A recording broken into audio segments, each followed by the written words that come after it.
বোঝা যাবে তোমরা তো বলো টিম সেটেল করেন সেটেল আগে কি করা যাবে না বাছাই করা যাবে আর বাছাই করবো যে আমার মনে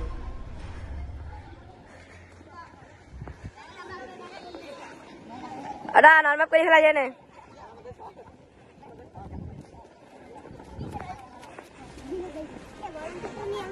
এই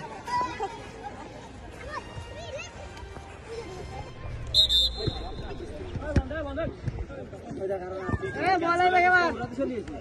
এ দোকানে যাবো না আজকে